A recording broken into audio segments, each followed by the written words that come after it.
simbok ngerti kok iso nesu tenan iki mengko simbok lah mulane tak ndongeng dhisik aku mau ki critane ra rasaku ra penak kok hawane panas banget iki perdawane apa lah aku banjur munggah ning bayangan lah kok jebul tenan ana bayi sing dicemplungake ning kawah Candra Demuka bayi ora luput ora dosa cemplungake ning kawah mula aku banjur nututi nyemplung kawah bayi banjur tak entaske banjur tak gawa mulih iki ngono critane boleh lah nek ngoten lah nek kok elok elok piye bayi cemplung ke kawah kok ora apa-apa mongko kawah Candra Demuka ki panase liwat ukur kok ora apa-apa yo ayo elok tenan lho terus kawah Candra Demuka ki panase persasat 1000 derajat kok ora apa-apa yo bayi cak apa ya kok ditakoni Pak coba Pak isih bayi kok ditakoni durung bisa omong lah mula ben kabeh padhang lan bayi iki dimen genep panca ndayane kowe do menengo dhisik bayi iki arep tak gege mangsa panuga aku ning lekas mugi koyo kidung kadung kadang ngomong mangun manak rabayu ayo hono tang agolong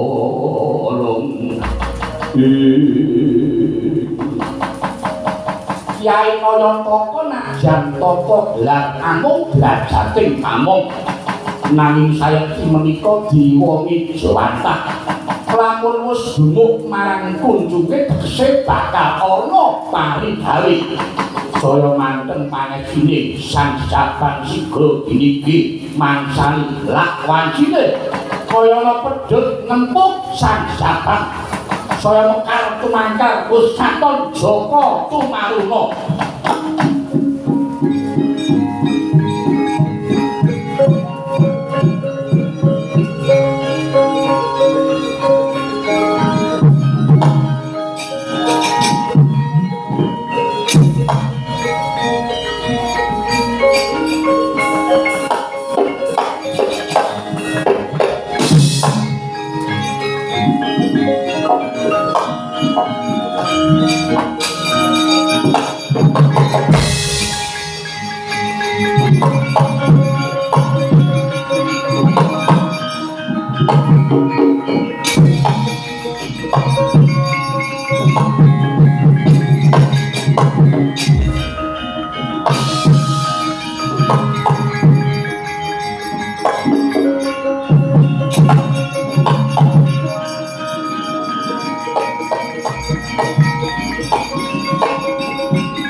bayi mau saiki wis dadi Joko Remaja ora liduk jalo ngandhaplok ora pangling karo colake elok temananane lho biyen bapak iso sulapan piye kuwi to wujute bayi saiki ngerti wis Joko Tumaruna ya mbok yo ditakoni Pak ditakoni mbok menawa jaban bayi sing gigi kare bapak iki wae terus iso omong mengko dhisik Kose sabar mengko dhisik kowe kok sapa kowe iki sapa Mbah durung tak takoni malah jebul wis iso ngomong cah pinter tenan cah bagus tenan kuwi cah bagus aku iki Semar piye aku iki Semar ki apa Semar ki jenengku aku iki kancamu Kanca? Iya. Kanca ki apa? Kanca kuwi kowe tepung karo aku. Aku tepung karo kowe. Kowe ngerti karo aku, lan aku ngerti karo kowe. Wo. Lah sing eneng buriku iki bangsane apa? Nek wong kok aneh-aneh ana sing dhuwur. Ana sing kirune mancung, apa-apane sarwa dawa. Ana sing mripate kira, tangane cekak. Gak terlalu dulu durung-durung kok wis nyelekit bocah iki. Aku ki ya wong jenengku Nala Gareng nggih Gus. Kula Petro. Oh, Nala Gareng karo Petruk. Sing mburi kok kaya babi, babi jebule pocot. Bagong. Oh, Bagong. Ya aku Bagong. Ya, Bang. Kowe kabeh padha duwe jeneng kok aku ora duwe jeneng. Lah jenengku banjur sapa, Mbak? Iya, ya. Aku sing bakal jenengi kowe. Kowe iki janjane bocah sing nalika samala kaniyaya ana ing kayangan, banjur kowe cembungke ning kawah Candra Dimuka. Kowe diawor karo geni. Ning kawah banjur tak cemplungi, mula kowe ora kobong. Kowe banjur tak saut, tak slametke, tak gawa munggah, tak gawa bariki. Nek kowe kuwi bocah saka sisa-sisane geni. Kowe kuwi saka wisa-wisane geni. Mula jagat Neksenana kowe tak jenengi Bambang Wisageni.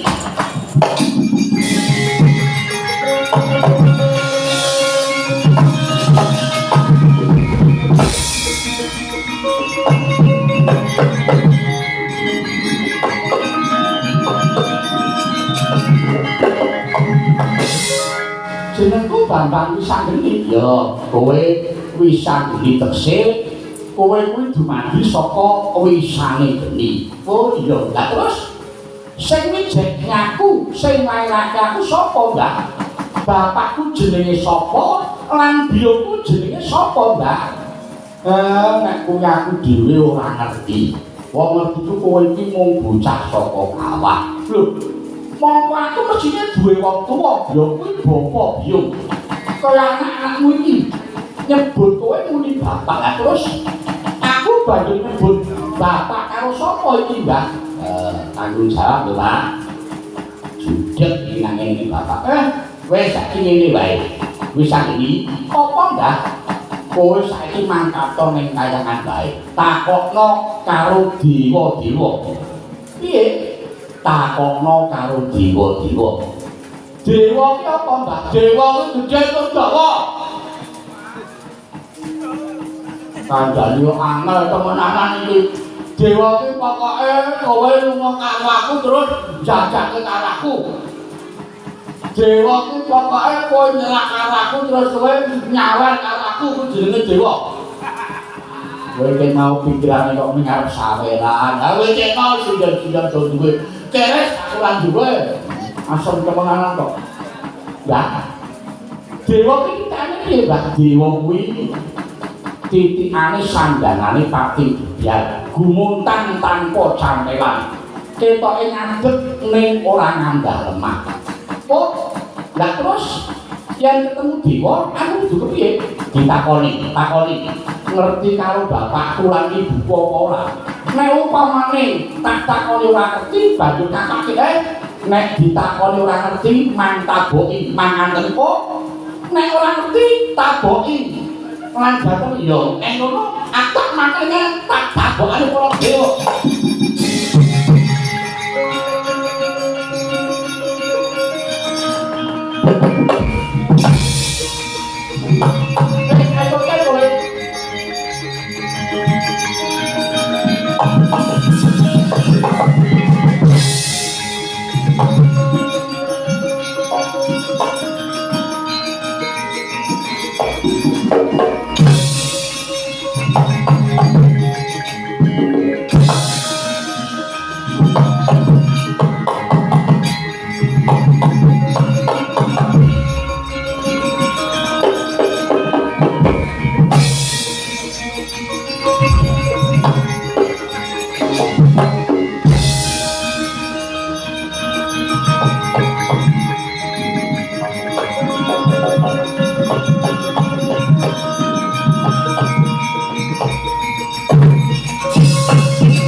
Monggo dhisik iki lah kok dadi ana bocah munggah ning kayangan. Kowe sapa? Kowe nek takon karo aku jenengku Bambang Wisanggeni. Ayo. Lah kok dadi sandhangan pating gebyang mongko gumuntang tanpa cantelan. Kowe genah dewa? Iya, aku dewa. Kowe dewa. Nek kowe dewa, kowe kuwi dewane apa lan sapa sing dadi jenengmu? Aku dewa ingkang tukang nulis-nulis ana ing kayangan. Aku Bathara Penyarian. Kowe Bathara Penyarian? Iya.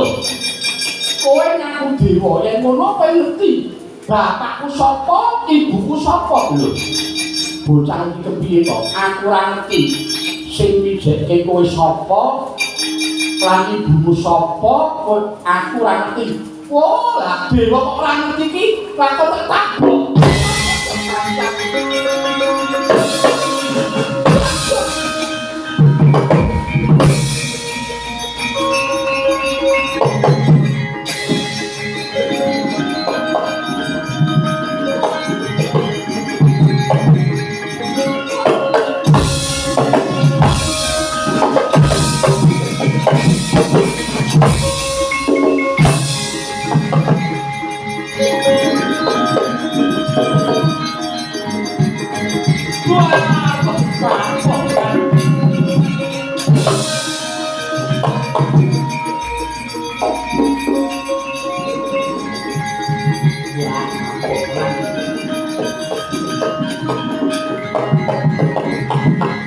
Wah, jane iki calon dadi satriya peng-pengan tenan iki.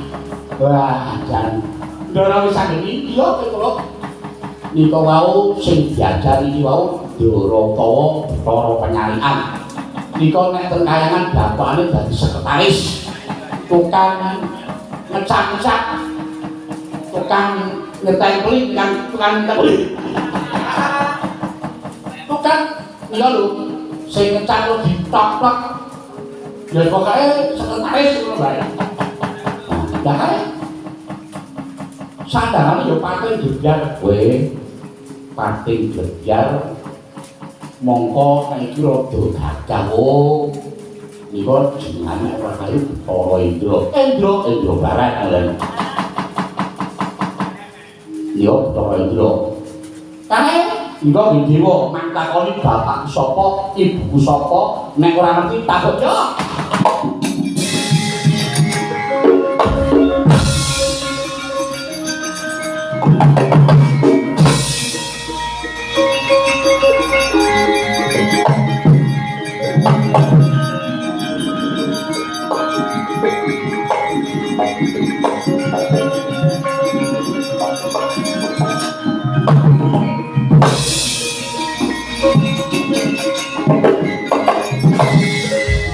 Sapa lah kok dadi ana bocah wingi sore wani gawe geger munggah ning kayangan. Nek durung ngerti karo aku jenengku Bambang Wisanggeni.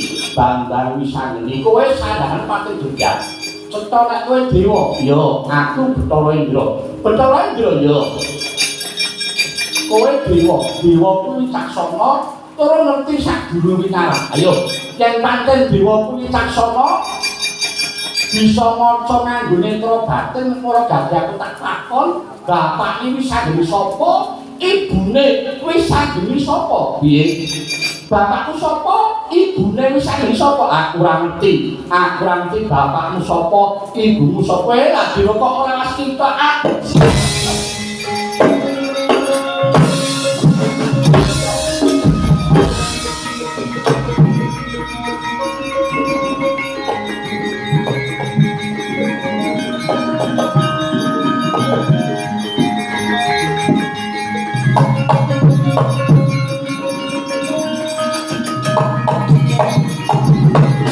iki sapa aku Bambang Wisanggeni. Kowe to? Kowe mesti Bathara Brahma ya. Ulun Bathara Brahma. Oh, Bathara Brahma. Ing atase kuwi kowe kuwi dewa. Lha kok dadi mamakmu mok sing dadi pangkat iku lho. Kok dadi jeneng kita iso ngarani yen to pangkat ulun mamakmu. Nyatane mengkono. Kowe kuwi duwe anak jenenge Betari Desanala lan dimantu jenenge Janaka. Nek kenapa apa lah kok dadak tegake malah arep tegel manteng marang putumu dhewe. Ayo. Nyapa ora aku ora tegel karo anakku, ora tegel karo mantuku, ora tegel karo putuku, ora tegel piye kowe iki dewa sing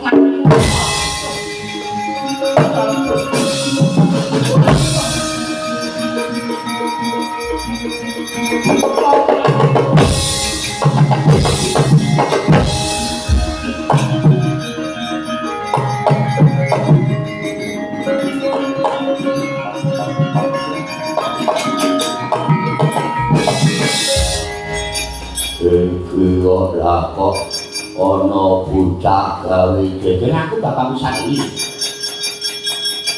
Kowe dewa ning gak kok dadi masukanmu mengangah kaya buta iki genah kowe dewa tukang jabut nyawa kowe cama dipati wah bocah iki sore kok dadi waskita temen ya aku Yama Dipati kowe Yama Dipati ngerti bapakku lah ngerti ibuku sapa ayo ora ngerti kok yo aneh kowe iki kowe anake sapa sing mijeke sapa ibumu sapa aku ora ngerti dewa kang jabul nyawa kok ora ngerti bapakku karo ibuku malah kowe sing bakal tak jan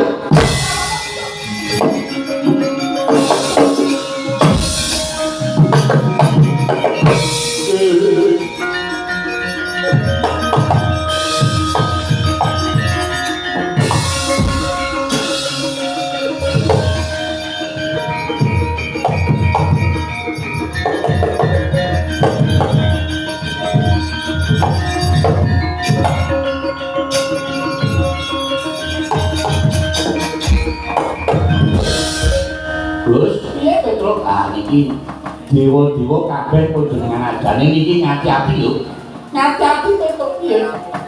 Mergo niki sing maju dewa sing tangane papat. Dewa kok tangane papat? Ayo mbok. Nek dewa tangane papat iki jare goleki karake kepiye lho. Aneh-aneh mawon sampeyan iku. Iku tegese dewa sing dadi pimpinane para dewa. Pimpinan ki apa? Nek ora ngerti pimpinan ketua. Ketua ki apa? Nek ora ngerti ketua base. Base kuwi sing tukang adu amplope kanca-kanca lho. Oh, niku jenenge base kan. Nika Bathara Guru sing dawuh kali dewa-dewa nggih Bathara Guru nika mbok menawa sampeyan jaman isih jabat kaya nganti tegel cemplungke ning kawah candra dibuka niku mergo isih iku partikel sing tangane Pak ya yen ngono aja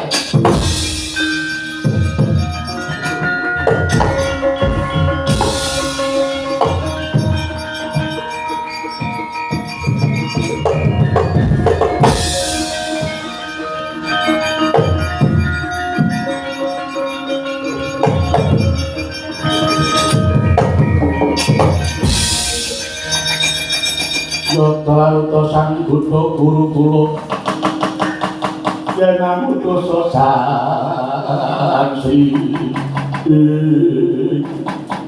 iki ana dewa kok tangane papat mesti kowe Bathara Guru kowe to sing dadi tetungguling para dewa iya ulun Bathara Guru kita wis anggene aku wis ageni wani gawe gegering kayangan dewa-dewa kabeh tok kula sora ya wis ben salahe jarene ngaku dadi dewa mung tak takoni sapa bapakku lan biyungku kok do ora ngerti tak polo gampang ayo saiki ning kae siji kowe Bathara Guru Mansurana sapa sejatine bapakku lan ibuku saya dilarung sing dadi wis-wisan iki kita iku amung wujuding titah wanuh-wani marang ulun tampanono ketiban guntur geni guntur angin ajeng umur kowe wisan iki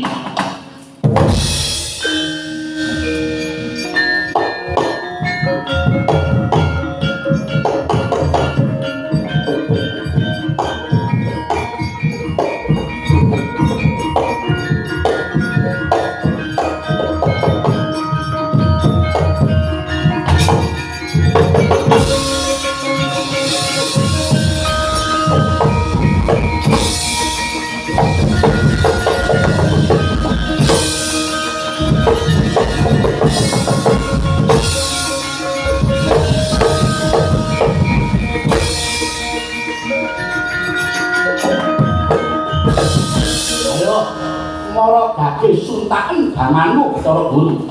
Nek sekirane wis entek kasetenmu daging Pangsulana, sapa sejatine bapak lan ibuku?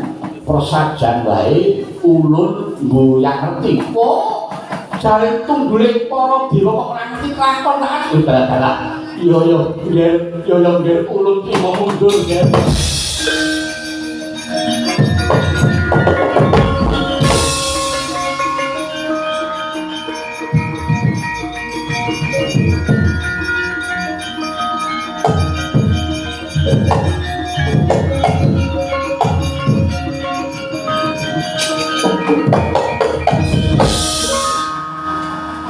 Sejatine aku wis ngerti mergo wis sangguni iki ngajari bocah ning kadunungan permana batin aku bocah ingkang wasita. Sejatine aku wis ngerti lamun Sudarmaku lho sing ijek aku kuwi Raden Arjuna ingkang matutan karo Betari Dresanala. Ning yo sarana iki kanggo tak melah-melahke pakatine dewa ingkang padha manahmu. Ayo Bathara Guru mayo tekan bakat tak ucap Bathara Guru.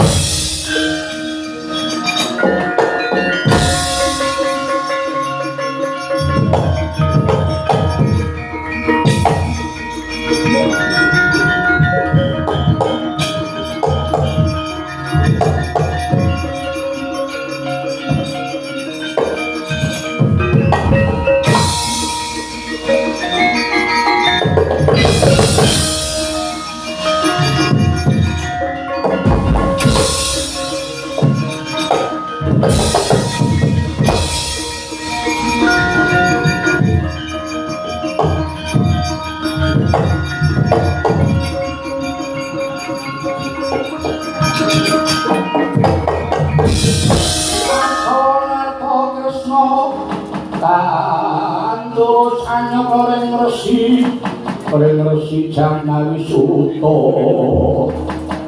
kang munggah kalira ing rata Werkudara dipeng tresna kakanggi rungane Adi Arjuna wis pirang sasi ora mung sasing malah wis aunan. Wah, aku dhewe yo gumun Lampung angger wis ngadeg wong wedok nganti ora eling saben cerak karo ibukan anyar mesti banyu lali karo sing nang omah. Wah, nanging jarene kalenggan iki Janaka lagi duwe gawe. Duwe gawe apa? Duwe gawe ya kuwi mitoni garwane sing ana ing Dresila Geni ya ngargo dahana ya kuwi Betari Dresanala. Sing saiki nggone Drebini Udakara wis 7 sasi nanging iki kok malah ora ana kabar bab kahanane Dimas Arjuna. Wah, banyu iki lho sing ketak-ketak ngerasa kae pukulun Sanghyang Guru ana apa kae? Tresna Werkudara ulun-ulun ana lho nggih.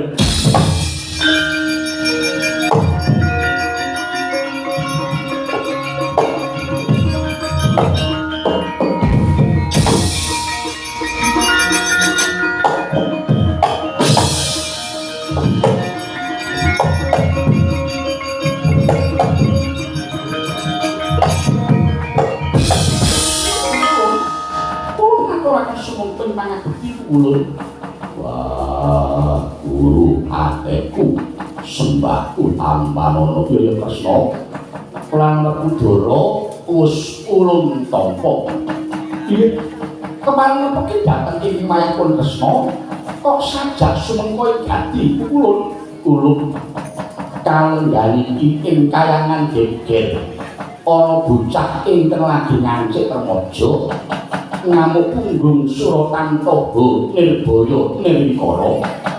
Para dewa padha bubar mawut nungsang palang lakune semloga ulun uga kaprawasa Kresna.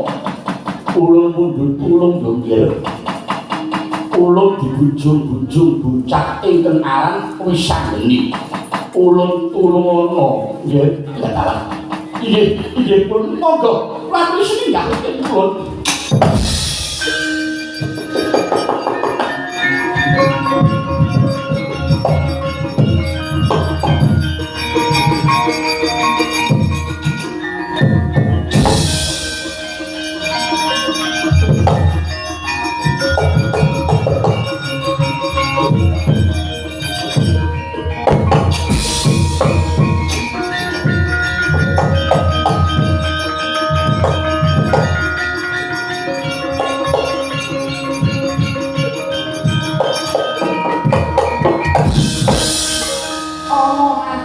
Rentuken sapa iki?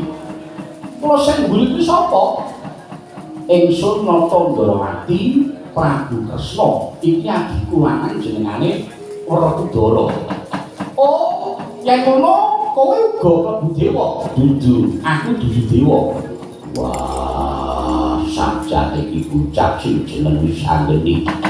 Jebul pancen ora tata sumira. Sangai itu sih, kalau dulu sabar. Kowe iki ngopo-ngopo iki mbok yo dipetung dhisik Wisanggeni. Bener, kowe sing jeneng Wisanggeni yo, jenengku Wisanggeni. Prabu Kresna. Kowe ngerti marang buburonku. Sing mbok karepake aku nguyak-uyak. Yai sing tangane papat kuwi beburonku. Beburonku dewa sing tangane papat jenenge Bathara Guru ngerti. Oh, lah yen kowe arep nguyak beburonmu, aku sing kendhalani. Mergo pun Bathara Guru kae senggan. Kowe lah yen ngono, tak katutke dosa barak jembarak tak bos. Mangkir sabari Dek.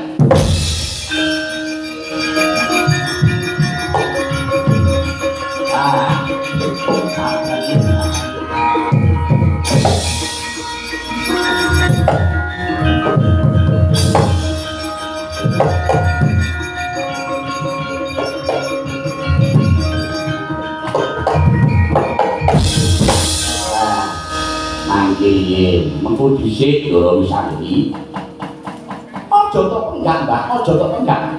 Wong ireng iki tak ajari pisan, mbok menawa ki ngayomi marang Bathara Guru kosek apa sik sapa-sapa kok terus arep diajar. Sampeyan arep wani karo Kyai iki bakal kualat. Kualat ki apa? Kualat ki kaya dene jambu meting sirahe nang isor. Ora kosek Kakang Semar. Iki piye to? Kok malah ditutke Semar barang Kakang Semar? Iki genahe piye Semar? Ngaten disuwun. Cobi to. Mangpresane lare iki, mula lare iki nyampuh tenan mergo niki niku. Ngaten. Piye? Mula bocah niki ampuh mergo bocah niki. Ngaten. Iki lha apa iki nggih kandhani kok. Wah, durung bukan apa. Werkudara, piye? Bocah iki ampuh mergo bocah iki. Apa? 85 metune. Sembrono yo. Oh, lah mula bocah iki kok dadi ampuh jebul angge.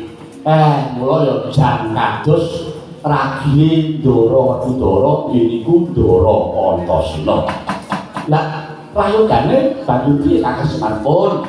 Nek Wisanggeni niki arep ngoyak guru pun ndelke mawon, pun mangelke mawon ben dewa-dewa sing do murang tata nika ben diwelahke kalih-kalih niki pun ditutke mawon jawab amati. Oh ya wis yen pancen kowe mangkono aku mung kali manut kersane Kakang Semar. Lah Semar iki durung bukan apa to?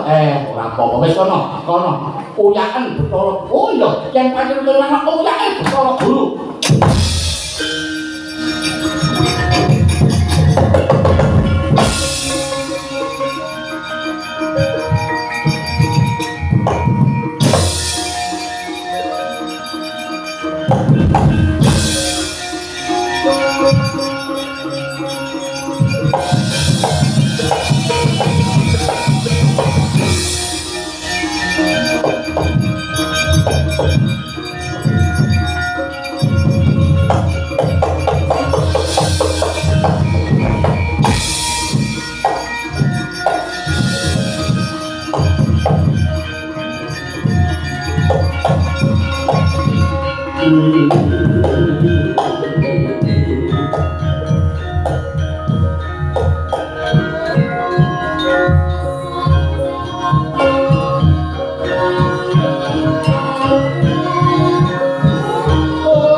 Arjuna sawise mudhun ing Mercapada aku banjur ngadhep pandhita ana ing pertapan Cakrawala dening kepalaku Begawan Kaneka Jati ya Begawan Sabda Jati inggih pramila lajeng suwita dhateng paduka ana kula inggih dipun tundhung kaliyan Rama Pukulun Sanghyang Brahma kayangan Arga Dahana wis ora dadi apa nggih kowe aja banget nggon susah Arjuna wonten dawuh siji pesti loro judu telu wahyu papat kudrat kabeh iku kakurba ana panguwasaning kang murding dumadi mula aja semelang percaya wae lho nggih Kayangan Suralaya sing saiki kahanane lagi nusang uyang nunggu bentus mengko bakal yo tentrem meneh mergo Bathara Guru kae yo mung kebricuk tembung ingkang manis inggih pendhan kula inggih gumun sanget ing atasipun para Jawata menika papan ingkang sampurna nanging tasih saged menceng kula lagi penemban lho aja kaget wong dewa ki yo sing kedunungan kulit daging dadi yo tetep iso kadunungan lali ino salah lan apes mergo dewa kuwi yo dudu manungsa sing sempurna dewa kuwi mung kena lara nanging luput ing ati kaya Bathara Guru kae iso salah kuwi yo wis dadi lakon sandhanganing jroning murid ning mengko sing lali mesti bakal eling sing minggo bakal jujur menak wis kowe saiki lungguh buriku kene mengko upama Bathara Guru teka mrene kowe aja ngaku jeneng Arjuna ning mengko digawe bingung wae Arjuna kan samar pamoring sukma sinumaya ngayunya sepi sinipun telenging aku pambukaning warono iki kadang jauh buku penemban yen mekaten kula mangke boten ngangge nami pernah dipes sakarepane nggo jeneng apa sing bagus ki aja ngaku jeneng Arjuna inggih ngetaken dawuh Kakang mboten pamrih menika Kakang Alega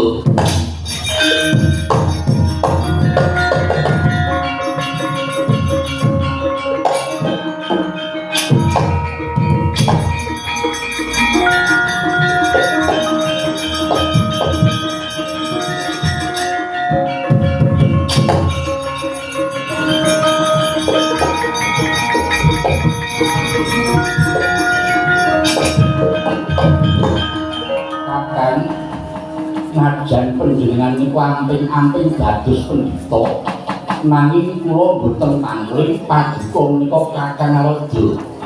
Narada sinten? Kakang Narada inggih Kakang Kaneka Putra. Kaneka sinten? Anakku nggih Jumadi. Inggih wonten dawuh Bapa Kaneka Jati.